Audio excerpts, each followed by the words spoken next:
বাংলাদেশে এখন গভীর সংকটময় অবস্থা পার করছে। এর একটি অন্যতম কারণ হচ্ছে নিরাপত্তা। হ্যাঁ, আজ বাংলাদেশ সাধারণ মানুষ নিরাপত্তাহীনতায় ভুগছে। তা উজ্জ্বল দৃষ্টান্ত দেখা যায় গভীর রাতে বিভিন্ন পাড়া মহল্লায় ডাকাতি।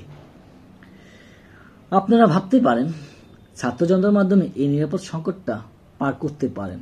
হ্যাঁ, পার করতে পারেন, একদিন বা 2 দিন। একটি কথা প্রচলিত আছে, যার কাজ তাকে দিয়ে করাতে হয়, অন্যকে দিয়ে সঠিকভাবে সম্ভব নয়। এই নিরাপত্তার কাজটা পুলিশ ছাড়া আর কারো পক্ষে সঠিকভাবে সম্ভব কিনা তা আসলে ভাবার বিষয়।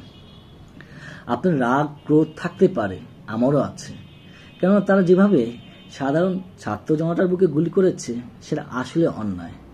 তাদের অবশ্যই বিচার হবে, তাদের প্রত্যেকেরই বিচার হবে, কিন্তু তার আগে দেশের শান্তিটা বজায় রাখা অতি জরুরি।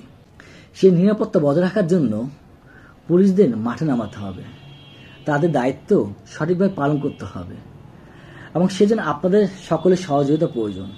আপনারা অবশ্যই পুলিশদেরকে সাহায্য সহযোগিতা করবেন, এবং অবশ্যই সে সকল দোষী পুলিশদের অবশ্যই বিচার হবে। বিচার হবে সেসব প্রত্যেকটি কর্মকর্তাদের যারা এই অন্যায় কাজের জন্য নির্দেশ প্রদান করেছেন।